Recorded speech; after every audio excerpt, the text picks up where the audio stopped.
So hello everyone, कैसे हो आप सभी। एक बार फिर से मैं आप लोगों के साथ जुड़ चुका हूँ एक बहुत शानदार सीरीज़ लेकर। जैसा कि आप सभी को पता है, Himachal Pradesh TGT non medical, medical और आर्ट्स की भी वैकेंसी आई हुई है, जिसमें Himachal Pradesh TGT non medical के स्टूडेंट्स के लिए हम एक स्पेशल कोर्स बना रहे हैं जिसमें फ़िज़िक्स की डिस्कशन करेंगे। जैसा कि आप सभी जानते हैं कि हमारे पास फिजिक्स का एक बढ़िया सेगमेंट होगा इसमें, और फिजिक्स के काफ़ी बढ़िया बढ़िया क्वेश्चन हो गए। तो उस सेगमेंट को ध्यान में रखते हुए हम लोगों ने एक नॉन मेडिकल की बहुत शानदार एक सीरीज़ बनाई है, जिसमें आज मैं पहला टॉपिक आप लोगों के साथ डिस्कस करूँगा इलेक्ट्रोस्टैटिक का, राइट, जो मैंने यहाँ पे मेंशन किया इलेक्ट्रोस्टैटिक। कंप्लीट लेक्चर देखना है दोस्तों, कोई भी क्वेरी होगी मुझे आपने यहाँ पर एक गिवन मेल आईडी है physicsinsight2001@gmail.com पे आप मुझे फीडबैक दे सकते हैं, या कोई भी सजेशन आप मुझे बता सकते हैं, राइट। या कोई क्वेरी हो या किसी डाउट, किसी कॉन्सेप्ट के रिगार्डिंग आपका कोई डाउट हो, आप मुझे आराम से मेल कर सकते हो और मैं मेल देखकर आपका रिस्पॉन्स देने की पूरी कोशिश करूँगा। सबसे पहले मैं आप लोगों के साथ कॉन्सेप्ट डिस्कस करूँगा, है ना, जो मेरा मेजर मोटिव होगा। सबसे पहले मैं आपके साथ कॉन्सेप्ट डिस्कस करूँगा। कॉन्सेप्ट के बाद मैं उसके रिगार्डिंग जो भी हमारे पास ऑब्जेक्टिव टाइप क्वेश्चन होंगे वो सॉल्व करूँगा, ठीक है। तो सेशन में एंड तक जुड़े रहना है। सेशन में ज़्यादा नहीं, 20 से 25 मिनट की एक वीडियो बनाऊंगा, जिसमें मैं आपके साथ छोटे छोटे वीडियोस के साथ ये कंप्लीट एक जो कोर्सेज़ को कवर करने की कोशिश करूँगा। ये फिज़िक्स का कोर्स रहेगा, जिसमें मैं फ़िज़िक्स के अलग अलग टॉपिक के वीडियोस बनाऊंगा। अगर आपको कोई भी टॉपिक लगता है फिज़िक्स का, या आप चाहते हैं कि इस टॉपिक पे सबसे पहले वीडियोस आना चाहिए, तो आप मुझे कमेंट सेशन में ज़रूर बताना, मैं उस टॉपिक पे सबसे पहले वीडियो बना दूंगा। अदरवाइज़ मैं एक सिस्टमेटिक वे में कंप्लीट करूँगा, क्योंकि इलेक्ट्रोस्टैटिक एक बहुत इंपॉर्टेंट टॉपिक है जहाँ से कोई ना कोई क्वेश्चन आ ही जाता है किसी न किसी एग्जामिनेशन में। मैं कोशिश करूँगा इलेक्ट्रोस्टैटिक से। अगर आपकी कोई बेटर सजेशन है तो आप मुझे बता सकते हैं। ज़्यादा डिस्कशन ना करते हुए हम स्टार्ट करते हैं अपना पहला टॉपिक आज का इलेक्ट्रोस्टैटिक में। चलो कंटिन्यू करते पहला टॉपिक, इलेक्ट्रोस्टैटिक, राइट। इलेक्ट्रोस्टैटिक की शुरुआत से सबसे पहले मैं आपको बताऊं कि इलेक्ट्रोस्टैटिक का मतलब क्या होता है। इलेक्ट्रोस्टैटिक का सिंपल मतलब हमारे पास है चार्ज एट रेस्ट। जब हमारा चार्ज होता है, जब रेस्ट चार्ज की स्टडी हम करते हैं, उसको हम कहते हैं इलेक्ट्रोस्टैटिक्स, राइट। जैसे कि आप जानते हैं चार्ज के बारे में, चार्ज को हम डिनोट करते हैं क्यू से, और चार्ज की कुछ प्रॉपर्टीज़ डिस्कस करूँगा आप लोगों के साथ। उससे पहले मैं आपको बता दूं चार्ज की कुछ विशेषताएं। चार्ज आपको पता है,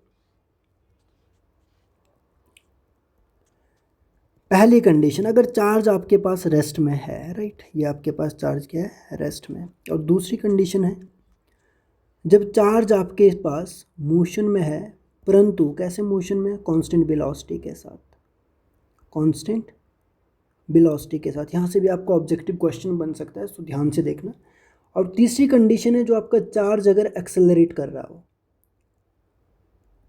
एक्सेलरेट मीन टू से जो आपकी वेलोसिटी है वो कांस्टेंट नहीं होगी, ठीक है। यहाँ पे आपके पास कांस्टेंट वेलोसिटी के साथ आपका चार्ज मूव कर रहा है।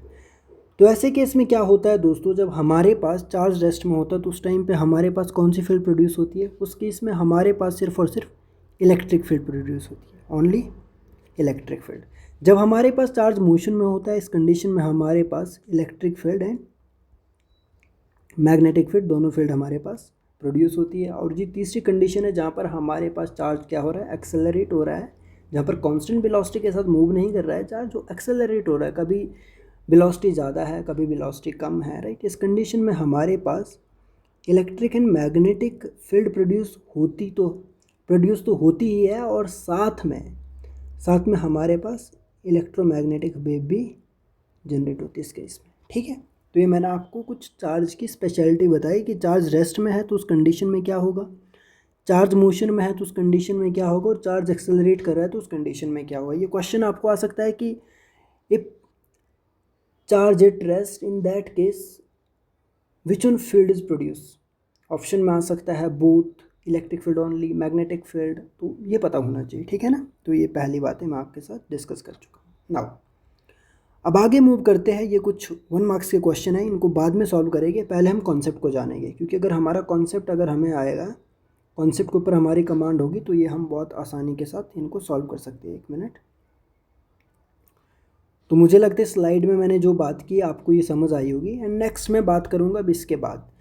अब जैसे कि आप लोगों को पता है, अगर हमारे पास लेट अस कंसीडर किसी बॉडी को हमने चार्ज करना है, अगर कोई मेरे पास ये बॉडी है, अगर मैं चाहता हूँ कि इस बॉडी को चार्ज करना है और दूसरी बॉडी ये है, इस बॉडी को मैंने डिस्चार्ज करना है, ठीक है, तो क्या करना होगा। अब कोई भी बॉडी है, कोई भी ऑब्जेक्ट है, उसकी जो फॉर्मेशन है वो हमेशा पॉजिटिव चार्ज से डिफॉर्म होती है, ठीक है ना। डिफॉर्मेशन के काम कौन आता है, पॉजिटिव चार्ज। जो बॉडी का साइज होता है, जिस तरह से बॉडी डिफॉर्म होती है, पॉजिटिव चार्ज से बनी होती है। अब जो चार्जिंग जो आपने सुना होगा कि किसी बॉडी को अगर आप नेगेटिवली चार्ज करना चाहते हैं या फिर किसी बॉडी को आप पॉजिटिवली चार्ज करना चाहते हैं, उस कंडीशन में क्या होगा। पहला केस, किसी बॉडी को अगर आपने नेगेटिवली चार्ज करना है दोस्तों, उसमें आपने क्या करना है, ऐड करना है इलेक्ट्रॉन। अगर किसी बॉडी को नेगेटिवली चार्ज करना है तो उसमें क्या करना है, इलेक्ट्रॉन ऐड करने हैं। और किसी बॉडी को अगर आपने पॉजिटिवली चार्ज करना है, आप चाहते हैं कि किसी बॉडी को पॉजिटिवली आपने चार्ज करना है, तो उससे आपने क्या रिमूव करने हैं, इलेक्ट्रॉन आपने रिमूव करने हैं। तो ये बात आपको पता होनी चाहिए, राइट। सो नाउ चार्जिंग में भी बता दिया, अगर किसी बॉडी को पॉजिटिवली चार्ज करना है तो इलेक्ट्रॉन को ऐड करना है, किसी को इलेक्ट्रॉन को रिमूव करना है। और अगर किसी बॉडी को नेगेटिवली चार्ज करना है तो उसमें इलेक्ट्रॉन को ऐड करना है, राइट। नाउ अब इसके बाद आपको पता है कि चार्ज की कुछ प्रॉपर्टीज़ है, राइट। पहले तो मैं आपको बता दूं कि चार्ज है क्या। चार्ज क्या है, चार्ज आपके पास एक प्रॉपर्टी है, किसकी, it is a property of matter, ठीक है ना। चार्ज आपके पास एक मैटर की प्रॉपर्टी है। और चार्ज हमारे पास अगर मैटर की प्रॉपर्टी है तो इसकी अपनी क्या क्या प्रॉपर्टी है चार्ज की। चार्ज पहले तो आपके पास क्या होता है, क्वांटाइज्ड, पहली प्रॉपर्टी। चार्ज आपके पास कैसी क्वांटिटी है, स्केलर क्वांटिटी। चार्ज आपके पास ऑलवेज एसोसिएटेड होता है मास के साथ, ठीक है ना। चार्ज आपके पास ऑलवेज एसोसिएटेड होता है, एसोसिएटेड विद मास। इसका मतलब है कि चार्ज की एग्जिस्टेंस के लिए मास का होना बहुत ज़्यादा ज़रूरी है, ठीक है ना। बिना मास के चार्ज एग्जिस्ट नहीं करता है। First point, second point, third point और फोर्थ पॉइंट है जो आपका चार्ज है, charge is conserved. And fifth point है चार्ज इज इनवेरिएंट। ये सभी पॉइंट क्यों आपको बता रहा हूँ, क्योंकि कोई भी ऑब्जेक्टिव आपके लिए बन सकता है और ऑब्जेक्टिव में तो मल्टीपल चॉइसेस होती है क्वेश्चन बनने की। सो आपको हर बात का पता होना चाहिए इन डेप्थ में। अगर आपको सभी कॉन्सेप्ट अगर आपके पास होंगे तो कोई दिक्कत ही नहीं होगी, राइट। और चार्ज को आप किस यूनिट से मेज़र करते हैं, सबसे बहुत इंपॉर्टेंट बात है। चार्ज की जो यूनिट होती है क्या होती है दोस्तों, कूलाम, कूलाम। और इसका जो आपके पास डायमेंशन क्या होगा, डायमेंशन होगा आपके पास 80, ठीक है ना। ये आपको पता होना चाहिए। नाउ अब क्वांटाइजेशन का मतलब क्या होता है, चार्जेस क्वांटाइज। चार्जेस क्वांटाइज का मतलब होता है कि एक फिक्स अमाउंट में आपका चार्ज क्या होता है, ट्रांसफ़र होता है किसी बॉडी से दूसरे बॉडी में। लेट अस कंसीडर यहाँ पे, अगर यहाँ पे मेरे पास ये चार्ज है, ठीक है। अगर यहाँ से मेरे को इधर चार्ज ट्रांसफ़र करना है तो इधर या तो 1 इलेक्ट्रॉन ट्रांसफ़र करूँगा, या तो 2 इलेक्ट्रॉन ट्रांसफ़र करूँगा, या तो 3 इलेक्ट्रॉन ट्रांसफ़र करूँगा। That mean charge is integral multiple of basic unit of charge. Basic unit of charge मतलब इलेक्ट्रॉन पे जो चार्ज होता है कितना होता है, 1.6 × 10⁻⁻19 कूलम। ये आपके पास बेसिक यूनिट ऑफ मतलब बेसिक चार्ज है, फंडामेंटल चार्ज है। कम से कम हमारे यूनिवर्स में इतना चार्ज एग्जिस्ट करता है जिसे कहते हैं फंडामेंटल चार्ज, जो इलेक्ट्रॉन पे आपका चार्ज होता है। सो चार्ज हमेशा, क्वांटाइजेशन का मतलब है कि इंटीग्रल मल्टीपल होता है, जहाँ पर आप लिखते हैं Q = ±NE, मतलब ये आपके पास इंटीजर है, इतना चार्ज आपके पास ट्रांसफ़र होता है। कभी भी चार्ज आपके पास फ्रिक्शनल नहीं होता, 1.5 इलेक्ट्रॉन, 1.2 इलेक्ट्रॉन, 1.3 इलेक्ट्रॉन, ऐसे आपके पास चार्ज ट्रांसफ़र नहीं होता। ये चार्ज के ट्रांसफ़र होने की पॉसिबिलिटी है, ठीक है ना। सो ये चार्ज के बारे में होपफुली आपको थोड़ा सा आइडिया लगा होगा, है ना। अब चार्ज आपको पता है 2 काइंड का होता है चार्ज आपके पास, पॉजिटिव और नेगेटिव, राइट। पॉजिटिव चार्ज जब आप लेते हैं, पॉजिटिव चार्ज आपके पास क्या करते हैं, रिपेल करते हैं। और नेगेटिव नेगेटिव चार्ज भी आपके पास रिपेल करते हैं। दैट मीन अगर सिमिलर चार्ज आपके पास है तो वहाँ पे रिपल्शन देखने को मिलेगी। अगर आपके पास एक पॉजिटिव चार्ज है और एक नेगेटिव चार्ज है, ये आपके पास क्या होते हैं, अट्रैक्ट होते हैं। ठीक है, सो मुझे लगता है कि ये भी आपको समझ आ गया होगा चार्ज के बारे में। चार्ज की मैंने प्रॉपर्टी डिस्कस कर ली और चार्ज की यूनिट डिस्कस कर ली, चार्ज का डायमेंशन डिस्कस कर लिया, चार्ज के टाइप डिस्कस कर लिए। ठीक है, और ये मैंने पहली स्लाइड में ये बात आपको बताई, दूसरी स्लाइड में मैंने चार्जिंग बताई, तीसरी स्लाइड में चार्ज के बारे में बताया। नेक्स्ट, अब नेक्स्ट स्लाइड में मैं आपके साथ डिस्कस करूँगा। अब जैसे कि आप सभी को पता है, मैंने प्रीवियस स्लाइड में बताया कि अगर आपके पास सिमिलर काइंड के चार्ज है, like plus Q minus Q और प्लस क्यू और माइनस क्यू, ये पहली कंडीशन, ये दूसरी कंडीशन और ये तीसरी कंडीशन। इन दो कंडीशन में दोस्तों आपको देखने को मिल रही है रिपल्शन, और इस कंडीशन में आपको देखने को मिल रही है अट्रैक्शन। अब अट्रैक्शन और रिपल्शन, ये कोई एक फोर्स आपको पता है कि अगर इन दोनों को पास लाने की कोशिश करेगी तो एक दूसरे से दूर चले जाएंगे। सेम यहाँ पर भी होगा। अब जब दूर जाएंगे तो उस टाइम पे कितना फोर्स लगेगा, और यहाँ पर आपके पास एक पॉजिटिव चार्ज एक नेगेटिव चार्ज है, अगर एक दूसरे के पास आएगी तो उस टाइम कितना फोर्स लगेगा। तो ये फोर्स की क्वांटिटी क्या होगी, इसे बताता है कूलम्ब्स। तो इसके बाद नई एंट्री होती है हमारे पास एक नए कॉन्सेप्ट की, जिसे हम कहते हैं Coulomb's law. Right, Coulomb's law. Coulomb's law ने क्या कहा कि हमारे यूनिवर्स में ये जो लॉ है ये सिर्फ और सिर्फ हमारे पास कहाँ पर वैलिड है, पॉइंट चार्ज पे वैलिड है। ये आपको पता होना चाहिए। कूलम्ब लॉ आपके पास वैलिड है पॉइंट चार्ज पे। इंपॉर्टेंट फैक्ट है, आ सकता है ऑब्जेक्टिव टाइप कि कूलम्ब लॉ कहाँ पे अप्लाई होता है, डिस्ट्रीब्यूटेड चार्ज में, मल्टीपल चार्ज में, पॉइंट चार्ज पे, या फिर जिस बॉडी में चार्ज ही ना हो वहाँ पर। तो आपको पता होना चाहिए कि जो कूलम्ब लॉ है ये पॉइंट चार्ज पे एप्लीकेबल है। राइट, अब आपके पास मैंने यहाँ पर प्लस क्यू और यहाँ पे नेगेटिव क्यू को अगर लिया, या प्लस प्लस क्यू को ले रहा हूँ, तो ये चार्ज इस पर फोर्स लगा रहा है, ये इस पर फोर्स लगा रहा है, तो एक दूसरे को रिपेल कर रहे हैं।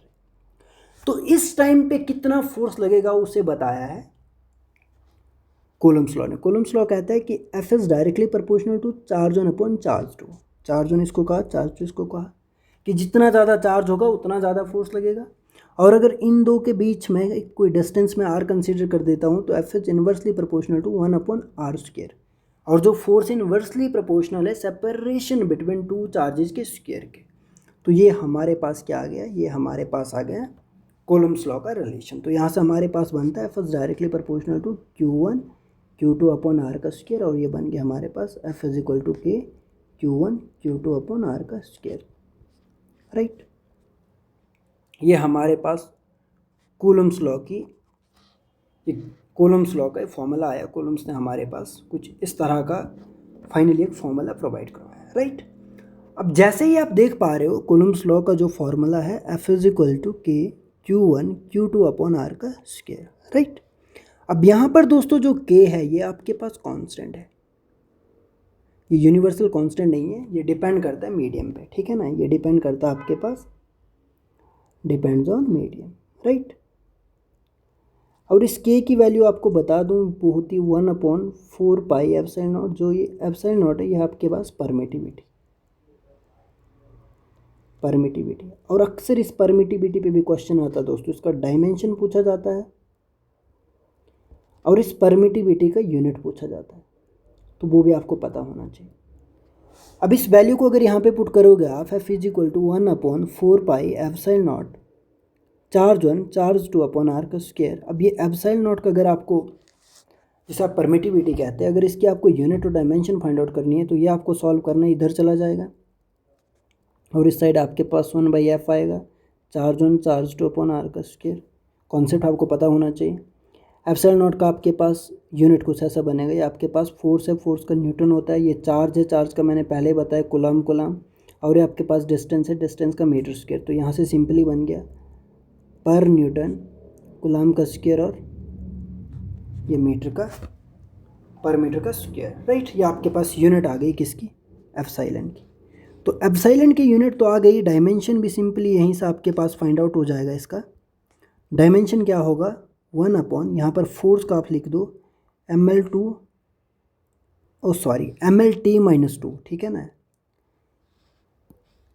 mlt-2 आपके पास क्या होता है, फोर्स का डायमेंशन t-2, क्योंकि क्या होता है, force is equal to mass into acceleration, है ना। और इधर आपके पास मैंने बताया कि चार्ज का क्या होता है 80, तो 2 चार्ज है तो 80 और ये डिस्टेंस है, डिस्टेंस का होगा l का स्क्वायर, ठीक है। तो यहाँ पे आप कंक्लूड करेंगे इसको, ऊपर आपके पास क्या हो गया A2T2 और नीचे ml का क्यूब और T2। अभी ऊपर चला जाएगा तो ऊपर जाके क्या बनेगा फाइनली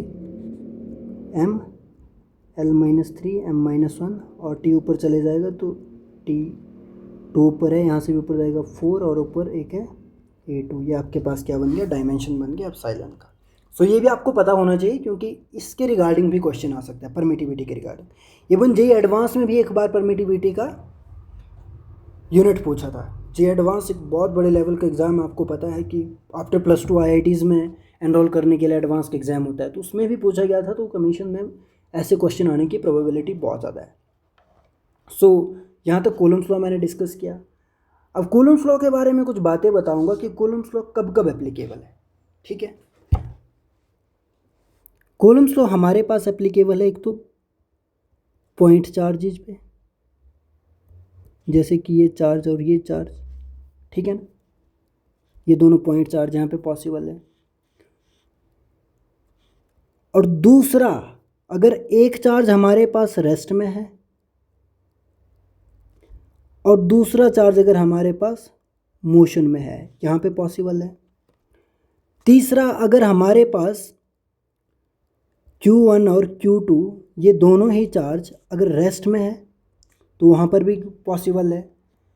अगर फोर्थ, अगर हमारे पास चार्ज 1 और चार्ज 2 दोनों अगर मोशन में है, इस कंडीशन में हमारे पास कूलम्ब्स लॉ पॉसिबल नहीं।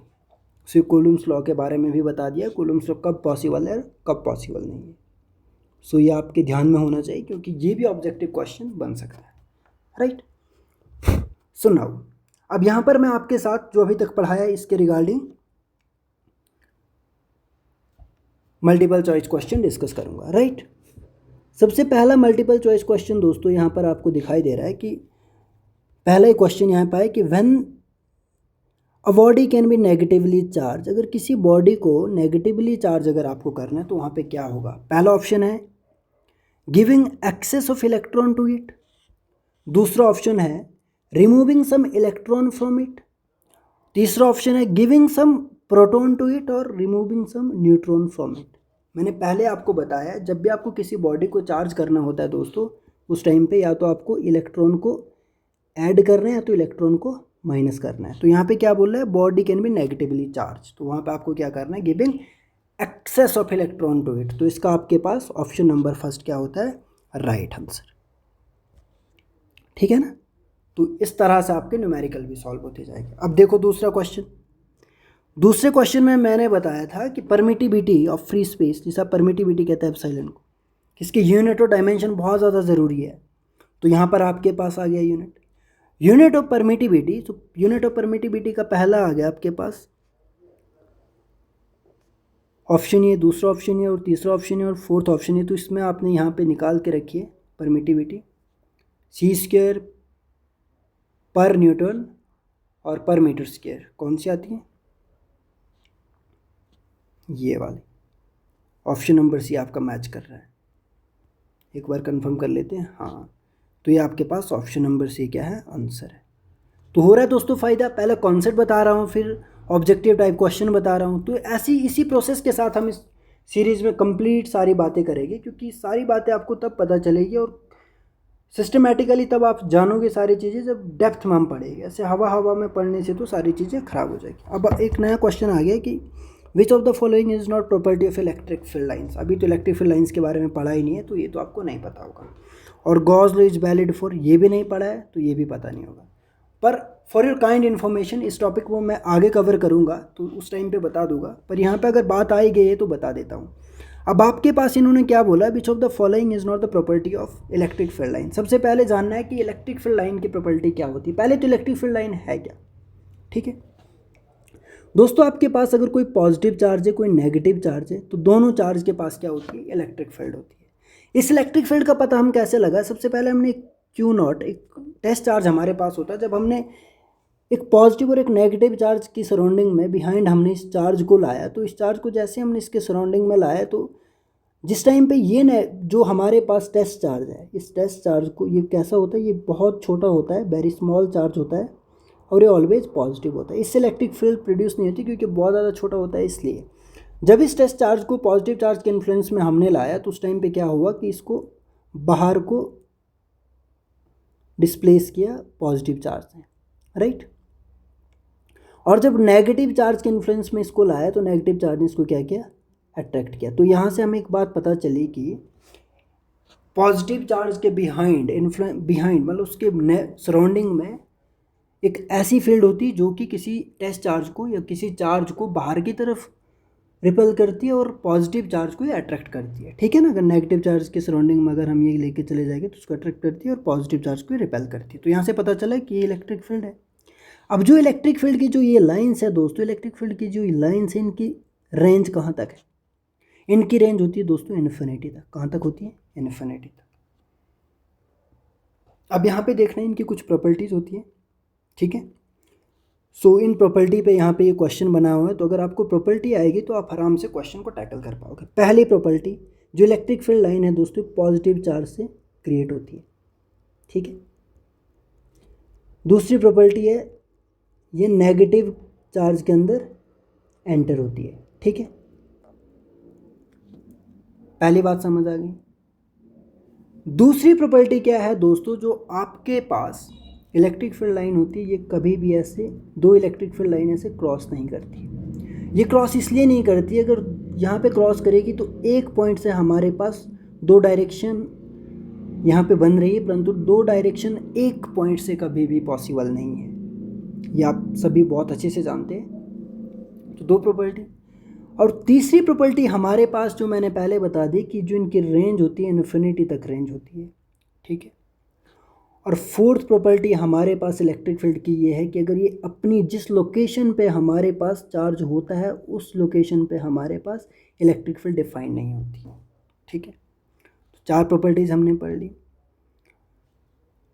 तो यहाँ पे हम देखते हैं कि क्या हो रहा है, इन कोई क्या क्या ऑप्शन यहाँ पर हमें क्वेश्चन नंबर 3 में दिए। इन्होंने कहा कि which of the following is not the property of electric field line. Field lines are continuous curve without any break. Yes, ये हमारे पास मैंने आपको बताया है कि इनका कैसा फॉर्मेशन होता है, पॉजिटिव से निकलती है और नेगेटिव में जाती है, यहाँ से निकल के यहाँ एंटर करती है, ठीक है ना, यहाँ से निकल के यहाँ एंटर करती है। कर्व तो बना है कॉन्टिन्यूस। और ये भी मैंने आपको बताया कि दो field line can not cross each other, ये एक दूसरे के साथ क्रॉस नहीं करती। यहाँ पे बताया क्यों नहीं करती, इसका रीज़न भी बताया। और ये भी बताया कि field line start at positive charge and at negative charge, वो यहीं पे बताया। और they form closed loop. Close loop कभी भी नहीं बनाती है दोस्तों, क्लोज लूप कभी भी नहीं बनाती इलेक्ट्रिक फील्ड लाइन। सो यहाँ पर हमारे पास बेस्ट जो आंसर है वो है डी। इन्होंने कहा था not a property of electric field line. Get it my point. Gauss law की बात कर रहे हैं। गॉस लॉ की बात करने से पहले मैं आप लोगों को कुछ और बातें बता दूंगा, देन हम गॉस लॉ की बात करेंगे दोस्तों, ठीक है ना। क्योंकि गॉस लॉ की बात करने से पहले कुछ और ऐसे ज़रूरी कॉन्सेप्ट है जो कि आप लोगों को बहुत ज़्यादा ज़रूरी पता होने चाहिए। ओके फ्रेंड्स, तो आप लोगों को मैंने यहाँ पे बता दिया कि इलेक्ट्रिक फील्ड लाइंस किस तरह से आपके पास क्रिएट होती है और किस तरह पे पॉजिटिव चार्ज से आपकी आउटसाइड की तरफ और नेगेटिव चार्ज की वजह से इनसाइड की तरफ, राइट। ये मैंने थोड़ा बहुत बता दिया। इससे पहले कि मैं आपको इलेक्ट्रिक फील्ड स्टार्ट करने से पहले कुछ बातें और बता दूंगा, जैसे कि चार्जिंग के बारे में मैंने आपको बताया था कि चार्जिंग, अगर किसी बॉडी को आप पॉजिटिवली चार्ज करना चाहते हैं या नेगेटिवली चार्ज करना चाहते हैं तो इलेक्ट्रॉन को कब ऐड करना और कब रिलीज करना है, ठीक है ना, मतलब कब रिमूव करना और कब ऐड करना है। सो चार्जिंग के हमारे पास डिफरेंट मेथड है, एक बार ये भी बता दूंगा, क्योंकि ऑब्जेक्टिव टाइप पेपर आता है तो पॉसिबिलिटी है कि पूछा जाए कि ये कौन सी कंडीशन में इस तरह की चार्जिंग होती है ना। तो हमारे पास चार्जिंग के कुछ मेथड है डिफरेंट काइंड के, ठीक है। चार्जिंग के मेथड हमारे पास, चार्जिंग मेथड किसी बॉडी को कैसे हम चार्ज कर सकते हैं।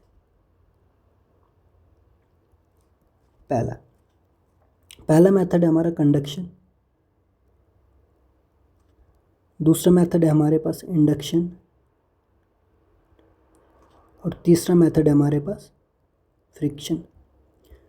ये 3 मेथड है दोस्तों चार्जिंग के। कंडक्शन में हमारे पास क्या होता है, दो बॉडी को हम एक दूसरे के कांटेक्ट में लाएंगे ऐसे, फिर एक बॉडी से दूसरी बॉडी में चार्ज को ट्रांसफ़र करेंगे। This is the case for conduction, ठीक है।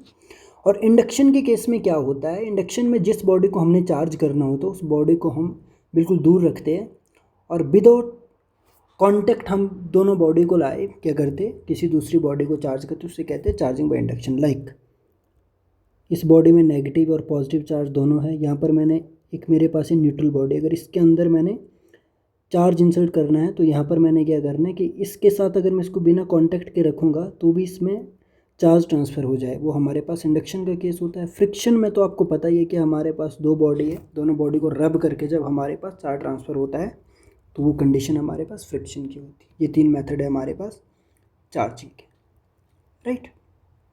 नाउ अब इसके बाद हम नेक्स्ट सेगमेंट की आगे की ओर मूव करते हैं। जैसे कि यहाँ तक की जो बातें हमने डिस्कस की होपफुली आपको समझ आई होगी। अब हम इलेक्ट्रिक फील्ड की तरफ बढ़ते हैं, ठीक है। अब इलेक्ट्रिक फील्ड होता क्या है, अब नेक्स्ट टॉपिक हमारे पास है इलेक्ट्रिक फील्ड, ठीक है। Electric field, so electric field दोस्तों मैंने आपको पहले ही बताया कि पॉजिटिव चार्ज हमारे पास कोई पॉइंट चार्ज है, कोई हमारे पास नेगेटिव चार्ज है, जो कि मैंने पॉइंट चार्ज लिए। यहाँ से हमारे पास इनवर्ड की तरफ हमें देखने को मिलता है फील्ड लाइंस, और यहाँ पर हमारे पास आउटवर्ड की तरफ देखने को मिलती है हमें फील्ड लाइंस, ठीक है। ये दोनों कंडीशन बताई मैंने पॉजिटिव और नेगेटिव के लिए। अब इलेक्ट्रिक फील्ड इंटेंसिटी कितनी है हमारे पास वो देखने के लिए हम लोगों को सबसे पहले क्यू नॉट की डिस्कशन करनी पड़ती है, जिसे मैंने आपको पहले ही बोला टेस्ट चार्ज हम कहते हैं, ठीक है। इलेक्ट्रिक फील्ड का हमारे पास कॉन्सेप्ट होता है electric field is equal to ratio force upon test charge, ये हमारे पास फॉर्मूला होता है इलेक्ट्रिक फील्ड का। सो मेरे पास कोई पॉइंट चार्ज यहाँ पर है, अगर मैं एक पी पॉइंट पे यहाँ से लेकर यहाँ तक अगर आर डिस्टेंस कंसीडर करता हूँ, ठीक है, तो अगर ऐसी मेरे पास कोई कंडीशन है, इस केस में अगर मैं कुछ सॉल्व करना चाहता हूँ, लाइक इस केस में मैं अगर इलेक्ट्रिक फील्ड की वैल्यू निकालना चाहता हूँ, electric field intensity find out करना चाहता हूँ कि इस पॉजिटिव चार्ज से कितनी इंटेंसिटी यहाँ पे पॉसिबल है, तो इस कंडीशन में हम क्या करेंगे। सो ये हमारे पास बहुत सिंपल केस है, इसमें आपको समझना है। अगर ये आपको समझ आ जाता है तो आगे की सारी चीज़ें यहीं से हम कंक्लूड कर लेंगे, ठीक है ना। तो जैसा कि आप जानते हैं, आप लोगों ने पढ़ा है, यहाँ पर मुझे ऑब्जर्वेशन के लिए किसको रखना है, टेस्ट चार्ज को। तो यहाँ पर आप इजीली अप्लाई कर सकते हैं कूलम्ब्स लॉ। कूलम्ब्स लॉ क्या कहता है, एफ इज इक्वल टू, दो चार्ज हमारे पास है के क्यू और क्यू नॉट अपॉन आर का स्क्वायर। यहाँ से एफ़ की वैल्यू आप यहाँ पे पुट करिएगा और यहाँ से आपके पास ई की वैल्यू बहुत ईजिली निकलेगी, K Q Q naught upon R का स्क्वायर, और क्यू नॉट यहाँ पे, और यहाँ से ये कैंसिल। और ये हमें पता चला कि एक पॉइंट चार्ज की वजह से कितनी इलेक्ट्रिक फील्ड हमें मिलती है, के क्यू अपॉन आर स्क्वायर। ये पॉजिटिव चार्ज के लिए अगर नेगेटिव रखेंगे तो यहाँ पर हमारे पास नेगेटिव आ जाएगा, ठीक है ना। तो पॉजिटिव होगी it's for plus charge, and अगर हमारे पास नेगेटिव यहाँ पर हम ऐड करेंगे तो वो हमें पता चलेगा कि नेगेटिव चार्ज से। तो एक पॉइंट चार्ज की वजह से हमारे पास इलेक्ट्रिक फील्ड की इतनी वैल्यू आती है। सो इलेक्ट्रिक फील्ड की क्या क्या प्रॉपर्टीज़ है वो मैंने आपको ऑलरेडी बता रखी है, प्रॉपर्टीज़ ऑफ इलेक्ट्रिक फील्ड। सो इसमें तो कोई इशू नहीं है। एंड नेक्स्ट अब आगे यहाँ से अगर डिस्कशन करते हैं मैं अनदर टॉपिक की, जो कि हमारे पास कुछ इस तरह से नेक्स्ट टॉपिक में आपके पास लेट अस कंसीडर कुछ पॉसिबिलिटी है कि कहाँ कहाँ पे हमारे पास इलेक्ट्रिक फील्ड जीरो हो सकती है। ये मैं कुछ आपको कॉन्सेप्ट बता दूंगा। ये कॉन्सेप्ट आपके पास पॉसिबल है कि आपके एग्ज़ाम में पूछे जाए। अगर ये कॉन्सेप्ट ना पूछे जाए, इससे रिलेटेड आपको न्यूमेरिकल तो आ ही सकता है, राइट। अगर आपके पास प्लस चार्ज यहाँ पे, दूसरा प्लस चार्ज यहाँ पे मैंने रखा हुआ है, दो सिमिलर काइंड के मेरे पास चार्ज मैंने यहाँ पर अगर आपके पास रखे हुए, और ये दोनों चार्ज एक डिस्टेंस पे सेपरेट किए, जिसे मैंने एल डिस्टेंस माना, ठीक है। अब अगर मैं यहाँ पे देखना चाहूँ इन दोनों चार्ज की वजह से, अगर सेम चार्ज मेरे पास है, चार्ज 1 भी और चार्ज 2 भी, ऐसे कंडीशन में इलेक्ट्रिक फील्ड जीरो कहाँ पे हो सकती है। पहली बात, अगर आप इस side first reason, second reason और थर्ड रीज़न।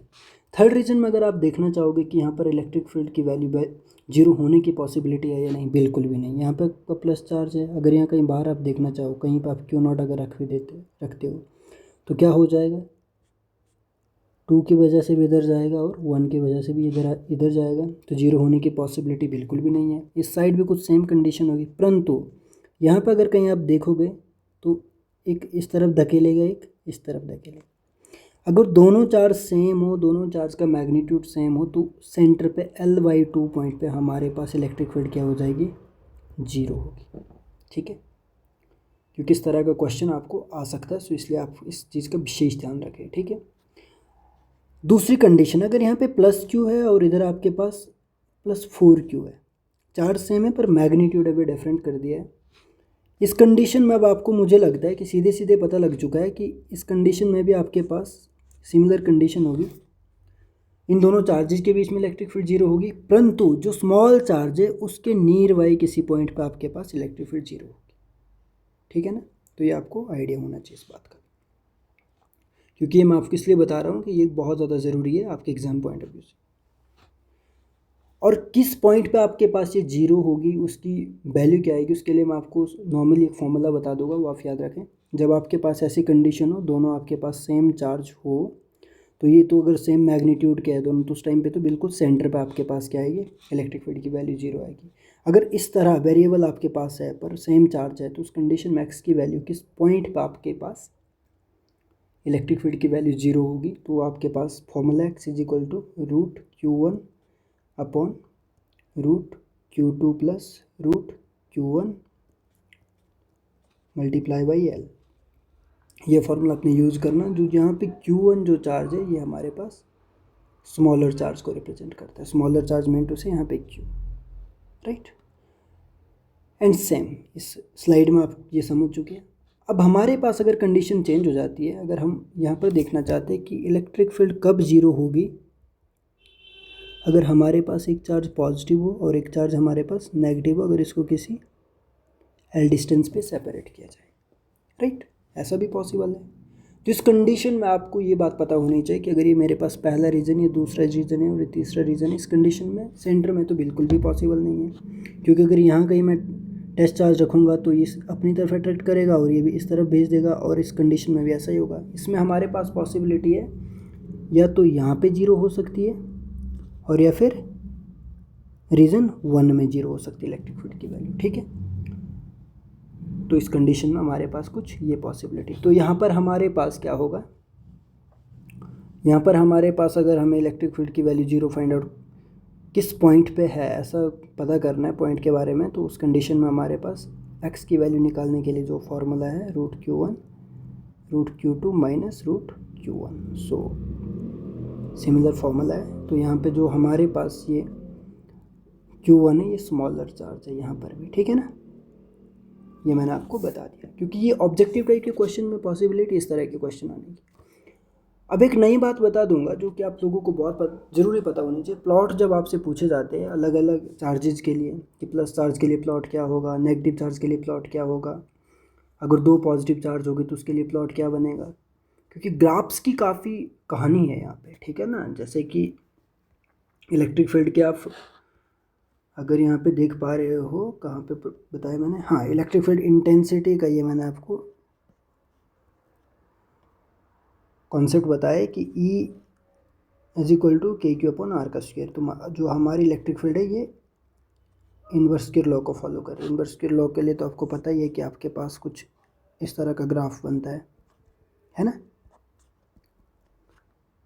तो अब हमने आगे देखना है कि अलग अलग कंडीशन में क्या क्या प्लॉट बनेंगे। तो इन प्लॉट्स को समझाने से पहले मैं आप लोगों को थोड़ा सा कन्वेंशन बता दूंगा। अगर आपको एक बार कन्वेंशन पता लग जाए तो काफ़ी सारी चीज़ें मेरे लिए भी नॉर्मलाइज हो जाएगी और आपके लिए भी नॉर्मलाइज हो जाएगी। तो मैं आपको प्लॉट सिखाऊंगा कि क्योंकि बहुत ज़्यादा ज़रूरी है, plot between E versus X। इसमें क्या होता है हमारे पास प्लॉट में, आपको मैं बता दूं, जब हमारे पास इस डायरेक्शन में इलेक्ट्रिक फील्ड होगी, ठीक है ना, इस डायरेक्शन में अगर हमारे पास इलेक्ट्रिक फील्ड होगी तो वहाँ पर हम E की वैल्यू ऑलवेज पॉजिटिव मानेंगे। अगर इस डायरेक्शन में हमारे पास इलेक्ट्रिक फील्ड होगी तो यहाँ पर हम ऑलवेज ई की वैल्यू नेगेटिव मानेंगे, ठीक है। और जो हम प्लॉट बनाएंगे वाई ये इलेक्ट्रिक फील्ड का, वो ऑलवेज हम वाई में प्लॉट करेंगे, ठीक है।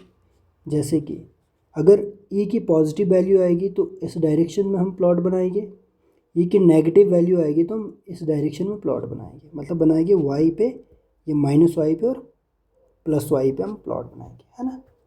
तो आपको समझ आएगा। और ये बहुत ज़्यादा ज़रूरी है और बहुत इंपॉर्टेंट कॉन्सेप्ट है कि आपको आना बहुत ज़्यादा ज़रूरी है, बिकॉज प्लॉट आ सकते हैं।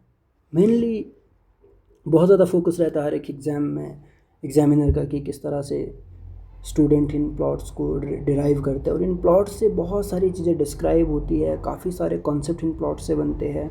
और अगर एक बार आपको प्लॉट समझ आ गई तो फिर ग्राफ से रिलेटेड कोई भी क्वेश्चन आपके एग्जाम में आए आप बहुत ईजिली टैकल कर सकते हैं, ठीक है। अगर मेरे पास कोई प्लस क्यू है दोस्तों, अगर इस प्लस क्यू के लिए मैंने एक प्लॉट अगर ड्रॉ करना है तो क्या बनेगा प्लस क्यू के लिए, ठीक है। तो यहाँ पे आप ध्यान से देखना, प्लस क्यू के लिए प्लॉट क्या पॉसिबल है। ये मेरे पास ओरिजिन है, ये हमारे पास एक्स एक्सिस है, ये हमारे पास वाई एक्सिस है, ये एक प्लस चार्ज यहाँ पे रखा हुआ है, ठीक है। अब आपको पता है कि प्लस चार्ज से जो इलेक्ट्रिक फील्ड क्रिएट होती है वो इस डायरेक्शन में होगी और इस डायरेक्शन में होगी। ये भी मैंने बता रखा कि इस डायरेक्शन में जो इलेक्ट्रिक फील्ड होगी उसको मैं पॉजिटिव डायरेक्शन मानूंगा, जो इधर वाले को मैं ऑलवेज नेगेटिव मानूंगा। तो जब भी प्लस के लिए आपके पास प्लस डायरेक्शन में जब भी आपके पास इलेक्ट्रिक फील्ड होगी उसको मैं यहाँ पे प्लॉट करूँगा। अब जैसे कि आपको पता है ए वर्सेज एक्स, यहाँ से अगर ये आपको पता है कि डिस्टेंस जैसे जैसे बढ़ता है, ये आपने पढ़ा होगा आर का स्क्वायर, ये रिलेशन, इसका मतलब है कि ये वैल्यू जितनी ज़्यादा होगी ये उतनी छोटी होगी। अगर एक्स की वैल्यू में कम करूँगा तो ये बढ़ेगी, तो मतलब ये है ना। तो जैसे जैसे हम एक्स की वैल्यू बढ़ा रहे, इसको बढ़ा रहे तो ये बढ़ रहा है, तो ये की वैल्यू कम होती जा रही है। ये मैंने इस वाली साइड के लिए बनाया, इसके लिए यहाँ पे ये बनेगा, ठीक है ना, नेगेटिव, ये पहला प्लॉट, ठीक है। तो सेम हमारे पास ये पॉजिटिव के लिए बनाया मैंने, और नेगेटिव के लिए भी कुछ ऐसी कंडीशन होगी, तो आप लोग इस चीज़ का विशेष ध्यान रखें, एक पॉजिटिव और एक नेगेटिव के लिए, क्योंकि ये समझना बहुत ज़्यादा ज़रूरी है। अगर ये समझ आ गया तो आगे की बातें ऑटोमेटिकली समझ आ जाएगी। अब अगर मैं ये पॉजिटिव के लिए आपको समझाया, अब नेगेटिव चार्ज के लिए अगर मैं बताऊँ तो नेगेटिव चार्ज के लिए कोशिश करना कि आप खुद इसको सॉल्व करना। जैसे मेरे पास यहाँ पे कोई नेगेटिव चार्ज है और ये, ठीक है, ये एक्स एक्सिस और ये वाई एक्सिस, यहाँ पे मेरे पास ई है वाई एक्सिस पे और यहाँ पे एक्स है। अब यहाँ पे मेरे पास अभी नेगेटिव चार्ज है, ठीक है ना। नेगेटिव चार्ज से हमारे पास इस डायरेक्शन में क्या होगी, इलेक्ट्रिक फील्ड की जो लाइन्स है वो हमें मिलेगी नेगेटिव चार्ज की तरफ, है ना। अब इस डायरेक्शन को मैंने क्या कहा, इसको मैं ई नेगेटिव बोलूँगा और इसको मैं ई पॉजिटिव बोलूँगा, ये मैंने पहले ही बता रखा आप लोगों को। तो यहाँ पे क्या बनेगा प्लॉट, जब भी पॉजिटिव की बात आएगी तो यहाँ पे देखो ये ऐसा प्लॉट आएगा भैया, ठीक है ना, इस तरह का। और यहाँ पे कैसा आएगा नेगेटिव के केस में, कुछ इस तरह का। होपफुली कि आपको समझ आया होगा, राइट। सो अब इसके बाद के प्लॉट आप खुद ड्रॉ कर सकते हैं। चलो मान लो अगर मेरे पास ये, तो मैंने एक ही चार्ज लिया था, अगर यहाँ पे मेरे पास एक प्लस चार्ज यहाँ पे है, एक प्लस चार्ज यहाँ पे है, तो एग्ज़ाम में आपके पास इस तरह से कोई दो चार्ज दे दिए गए और उसके लिए पूछा है कि अगर दोनों प्लस चार्ज है आपके पास तो उसके लिए पास प्लॉट क्या होगा। ऑप्शन में अलग अलग प्लॉट आपके पास होगा। यहाँ पे देखो दो चार्ज दिए हुए हैं, ठीक है ना, यहाँ पे ई है, ये एक्स है। अब यहाँ पे एक बात देख लें, इससे पहले भी मैंने आपको बताया, अगर आपको ध्यान होगा, ये चीज़ें इसीलिए बताता हूँ कि अगर दो पॉजिटिव चार्ज है कहीं एक पॉइंट पे, इनके बीच में इलेक्ट्रिक फील्ड जीरो कहाँ होगी, बिल्कुल इनके सेंटर में। ये आपको पहले ही पता होना चाहिए क्योंकि ऊपर मैंने यही कॉन्सेप्ट यहाँ पे बताया है। ये देखो, ये अगर आपके पास सेम मैग्नीट्यूड के चार्ज है तो एक पॉइंट पर आपके पास इलेक्ट्रिक फील्ड जीरो होती है जो कि इनका सेंटर होता है, राइट। सो वही कॉन्सेप्ट यहाँ पे आके लगता है इस वाले प्लॉट में। अब इलेक्ट्रिक फील्ड पॉजिटिव चार्ज के लिए यहाँ पे इधर होगी और यहाँ पे इधर होगी, और इस वाले के लिए यहाँ पे इधर और यहाँ पे इधर। इसको हमने क्या माना, ई पॉजिटिव माना, इसको हमने क्या माना, ई पॉजिटिव माना, इसको हमने क्या माना, ई नेगेटिव माना, इसको हमने क्या माना, ई नेगेटिव माना। ये हमने कन्वेंशन माने हुए, कन्वेंशन हमने अपने अकॉर्डिंग माने और हमारे सारे प्लॉट इस कन्वेंशन में आएंगे, ठीक है ना। अब क्या होता है, अब देखना है कहानी को, यहाँ से आगे ले चलना है। ये हमारे पास पॉजिटिव है, ये नेगेटिव है, तो पॉजिटिव के लिए तो कुछ ये प्लॉट बनेगा और नेगेटिव के लिए ये बनेगा ये, और ये पॉजिटिव है, इस पॉजिटिव के लिए ये बनेगा, परंतु यहाँ पे जीरो हो जाएगा भाई, ठीक है ना, क्योंकि सेम मैग्नीट्यूड के चार्ज है दोस्तों, तो इन दोनों के लिए एक जगह बीच में हमारे पास इलेक्ट्रिक फील्ड जीरो हो जाती है, तो वो यहाँ पे मेंशन करनी है, ठीक है। और ये नेगेटिव है, तो नेगेटिव के लिए क्या बनेगा वो तो आपको पहले ही पता है, दिस वन। सो मैं वन बाई वन सभी कॉन्सेप्ट को बहुत डिटेल में डिस्कस करने की कोशिश कर रहा हूँ कि आप लोग अच्छा स्कोर कर पाएँ, ठीक है ना। और वीडियो को ज़्यादा से ज़्यादा शेयर करना, जितने भी नीडेड स्टूडेंट हैं सबको ये वीडियो मिलना चाहिए। ये तो कौन सी कंडीशन मैंने आपको बताई, जब आपके पास सेम हमारे पास सेम मैग्नीट्यूड है दोनों चार्जेज का और सेम साइन के दो चार्ज। अगर कंडीशन थोड़ी सी चेंज करता हूँ, अगर मैं आपको कह देता हूँ कि मेरे पास आपको प्लॉट ड्रॉ करना है, आपके पास चार्ज मैंने प्लस क्यू लगा दी, माइनस क्यू बोल दी, तो इस कंडीशन में यहाँ पे ड्रॉ करने से पहले ही आप एक बार वीडियो को यहाँ पे पॉज करो और वीडियो को पॉज करके एक बार खुद बनाना आप ग्राफ, फिर देखना कि जो मेरे ग्राफ के साथ आपका ग्राफ मैच कर रहा है कि नहीं कर रहा है, क्योंकि आपको सीखना पड़ेगा, कॉन्सेप्ट आपको सीखना पड़ेगा। इसलिए मैं यहाँ पे आपके साथ जुड़ा हूँ कि आपको मैं कॉन्सेप्ट सिखा कर भेजूँ, आप एग्ज़ाम में जाओगे तो आपको एकदम से क्विकली पता लग जाना चाहिए कि कॉन्सेप्ट क्या है। अब ये पॉजिटिव चार्ज है, यहाँ पे कुछ ऐसे इलेक्ट्रिक फील्ड है ना, ये ई है, और ये नेगेटिव चार्ज है, यहाँ पे कुछ ऐसे इलेक्ट्रिक फील्ड। अब इसको अपन पॉजिटिव मानते हैं, इसको अपन नेगेटिव मानते हैं, इसको पॉजिटिव मानते हैं और इसको नेगेटिव मानते हैं। अब ये पॉजिटिव है तो ये यहाँ से कुछ ऐसे बनेगा, और ये भी पॉजिटिव है तो ये यहाँ से ऐसे बनेगा, और नेगेटिव के लिए क्या बनेगा, ये ऐसे, और इस नेगेटिव के लिए क्या बनेगा, ये ऐसे, ठीक है ना।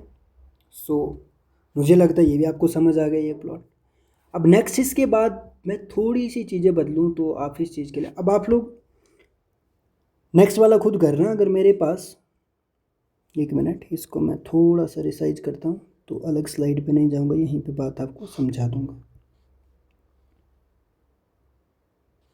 ये लो, अगर मेरे पास दोनों चार्ज अगर नेगेटिव है तो उसके लिए क्या आएगा, प्लीज़ आप खुद के साथ चीटिंग ना करें, एक बार पहले खुद बनाएं इन दोनों, देन उसके बाद आप इवन बाद में देख लेना, पर अभी वीडियो को एक बार पॉज करो, पॉज करने के बाद वीडियो पॉज करके एक बार खुद से आप ड्रॉ करो। अगर खुद से ड्रॉ हो जाएगा आपके पास, देन उसके बाद आपको और चार्जेस के लिए दिक्कत नहीं आएगी। अब जैसे यहाँ पे मेरे पास दोनों नेगेटिव चार्ज है ना, इसका इधर, इसका इधर, इसका इधर, इसका इधर, ये बात तो समझ आ गई। अब ये नेगेटिव है, ये नेगेटिव, ये हमारे पास ई पॉजिटिव डायरेक्शन होती है, ये हमारे पास ई नेगेटिव डायरेक्शन होती है, पॉजिटिव डायरेक्शन है, ये नेगेटिव डायरेक्शन है, पॉजिटिव डायरेक्शन है, तो क्या बनेगा, अब ये पॉजिटिव है तो पॉजिटिव में तो प्लॉट कुछ ऐसा बनेगा। अभी मैंने बोला है कि दोनों सेम मैग्नीट्यूड के कहीं सेंटर पे जीरो हो जाएगी, तो ये प्लॉट ऐसा कुछ बनेगा, क्योंकि नेगेटिव है तो नेगेटिव कैसा बनता है, और यहाँ पे ये नेगेटिव हमारे पास है तो इस नेगेटिव के लिए ये कुछ ऐसा बनेगा, और ये हमारे पास पॉजिटिव है तो पॉजिटिव के लिए क्या बनेगा, ऐसा प्लॉट बनेगा, है ना। तो मुझे लगता है आप सारे प्लॉट समझ गए होंगे, ये लो। तो इस तरह का कोई भी प्लॉट अगर आपको एग्ज़ाम में आता है तो आप विदाउट एनी हेजिटेशन, मुझे लगता है इनको बहुत ईजिली सॉल्व कर सकते हैं, राइट। सो इसका विशेष ध्यान दें। अब बढ़ते आगे हम, हमारे पास फिर से यहाँ पर कुछ क्वेश्चन आ चुके हैं, है ना। यहाँ तक अगर आपको बातें समझ आई तो बहुत अच्छी बात है। अब इन क्वेश्चन पे हम बात करते हैं। क्वेश्चन क्या आ गया, क्वेश्चन हमारे पास आया है कि क्वेश्चन में हमको लिखा गया है कि the spatial distribution of electric field due to two charges A and B shown in figure.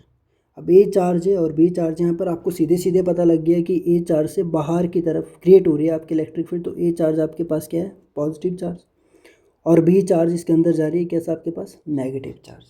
तो इस पर कौन सा ऑप्शन बेस्ट होगा, इन्होंने कहा है कि ए इज़ पॉजिटिव, बिल्कुल सही, बी इज़ नेगेटिव, बिल्कुल सही, ए इज़ नेगेटिव, यहाँ पे तो ये तो पॉजिटिव, ये तो घटा ही दिया, बोथ आर पॉजिटिव, ऐसा भी नहीं हो सकता है, बोथ आर नेगेटिव, ऐसा भी नहीं हो सकता है, तो हमारे पास ऑप्शन नंबर ए बिल्कुल करेक्ट। आया कि नहीं आया? पहले कॉन्सेप्ट बताया, कॉन्सेप्ट के बाद मैंने आपको क्वेश्चन करवाया। अगर पहले क्वेश्चन लेके आ जाता तो आपको दिक्कत आ जाती ना। यही बता रहा हूँ मैं आपको कि पहले हम लोग कॉन्सेप्ट पे काम करेंगे। कॉन्सेप्ट जब हमारा हो जाएगा उसके बाद हम अपना जो वर्क करेंगे वो हम अपने प्रॉब्लम्स पे वर्क करेंगे।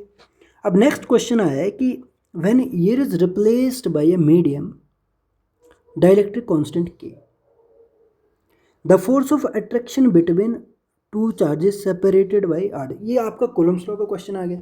कैसे? यहाँ आना जरा। कूलम्ब्स लॉ में दोस्तों आप लोगों ने पढ़ा हुआ है, क्या पढ़ा है? Q1 Q2 दो चार्ज, इनके बीच में आर डिस्टेंस है। F is equal to K Q1 Q2 upon R का स्क्वायर। इस के की बात कर रही है कि अगर आपके पास ये मीडियम अगर चेंज कर दिया जाए, रिप्लेस कर दिया जाए, तो आपके पास जो फोर्स ऑफ अट्रैक्शन है, इन दो चार्जेस के बीच में जो फोर्स ऑफ अट्रैक्शन है, जिन्हें आप कह रहे हैं कि आर डिस्टेंस पे सेपरेट किया है, उसमें क्या चेंज आएगा? के टाइम डिक्रीज हो जाएगा, रिमेन सेम रहेगा, या फिर के टाइम इंक्रीज हो जाएगा, या फिर क्या कहा इन्होंने, इंक्रीज के माइनस 2 टाइम्स, के रेज टू पावर -2 टाइम्स, ऐसा कुछ ये पूछ रहे हैं।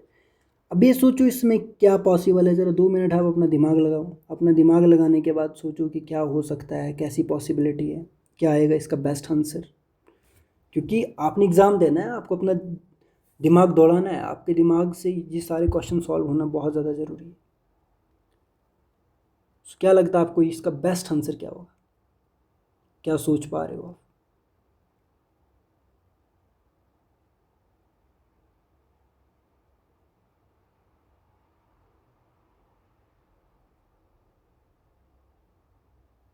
अब जो ये के है, इस के की बात नहीं हो रही है। के तो हमारे पास ऑलरेडी चेंज हो जाता है, physical to 1/4 pi epsilon naught charge one charge upon R का स्क्वायर, है ना। तो इन्होंने पूछा क्या है कि व्हेन ये is replaced bye medium of dielectric constant के, तो इन्होंने हमारे पास मीडियम को ही चेंज कर दिया है। मीडियम को चेंज कर दिया है। अगर हमारे पास जब ईयर थी तब हम कुछ और मानते थे, जब हमारे पास ईयर थी तो तब हम एप्सिलॉन मान के चलते थे। अब इन्होंने मीडियम की जगह हमारे पास 1/k दे दिया है, Q1/Q2 अपॉन आर का स्क्वायर। तो यहाँ पे क्या हो जाएगा? अगर ये बढ़ जाएगा तो ये क्या हो जाएगा? ये कम हो जाएगा, है ना। तो यहाँ पर हमारे पास बेस्ट ऑप्शन जो यहाँ पे मैच कर रहा है, ये हमारे पास कौन सा ऑप्शन मैच कर रहा है? ये ऑप्शन नंबर ए, कि के टाइम हमारे पास डिक्रीज हो जाएगी, जो फोर्स ऑफ अट्रैक्शन हमारे पास दो चार्जेस के बीच में अप्लाई हो रही है, राइट। और इसके बाद जो क्वेश्चन है, इन्होंने कहा है कि a point positive charge is brought near an isolated conducting sphere, the field line is best given by. इन्होंने एक पॉजिटिव चार्ज रखा है एक कंडक्टिंग स्फीयर के सामने, और इन्होंने कहा कि बेस्ट इलेक्ट्रिक फील्ड कहाँ पे आपको दिख रही है। इलेक्ट्रिक फील्ड कभी ऐसे स्ट्रेट लाइन में नहीं चलती है, तो ये दोनों बाहर हो। पहली बात, यहाँ पे क्या हो रही है, यहाँ पे हमारे पास ये पॉजिटिव चार्ज है। आपको पता है कि पॉजिटिव चार्ज से जो इलेक्ट्रिक फील्ड है दोस्तों, वो ऑलवेज इस तरह से हमारी मूव करती है। यहाँ पे क्या हो रहा है, पॉजिटिव चार्ज इधर तो जा रही है, परंतु बाहर से कहीं आ भी रही है इसकी तरफ। तो पॉजिटिव चार्ज अकेला यहाँ पर है, और पॉजिटिव चार्ज यहाँ पर भी पॉजिटिव चार्ज से ही जा रही, इसी तरफ आ रही। तो ये वाला ऑप्शन भी सही नहीं होगा। ओनली वन ऑप्शन नंबर 1, तो फिगर 1 कहीं पे है, ये ऑप्शन ए हमारे पास बेस्ट आंसर है इसका, ठीक है। ऑप्शन ए हमारे पास क्या है, best answer.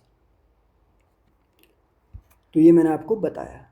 So I think आज के लिए इतना सफिशेंट है। आगे हम इसके बाद भी काफ़ी सारी बातें करेंगे।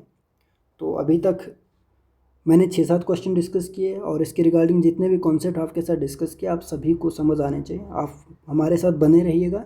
हम सभी ऑब्जेक्टिव टाइप क्वेश्चंस और कॉन्सेप्ट साइमल्टेनियसली साथ साथ में लेकर चलेंगे, और बहुत जल्द ये पूरा कोर्स आपके साथ डिस्कस करेंगे। क्या क्या टॉपिक आप चाहते हैं कि हम आपके साथ सबसे पहले डिस्कस करें, सो आप हमें कमेंट सेशन में ज़रूर बताना, या फिर मैंने जो आपके साथ मेल आईडी डिस्कस की हुई है, शेयर की हुई, इसमें आप बता सकते हैं, ठीक है। सो हमारे साथ एंड तक जुड़े रहिएगा दोस्तों। सो एक बार फिर मिलेगा आपके साथ नए वीडियो लेक्चर में, तब तक के लिए यहीं तक हमारा और आपका साथ। सो धन्यवाद फॉर दिस लेक्चर। वीडियो देखने के लिए आपका बहुत बहुत धन्यवाद, और अगर आपके लिए हेल्पफुल है तो लाइक शेयर और कमेंट जरूर करना। सो मिलते हैं नेक्स्ट वीडियो में, तब तक के लिए बाय बाय।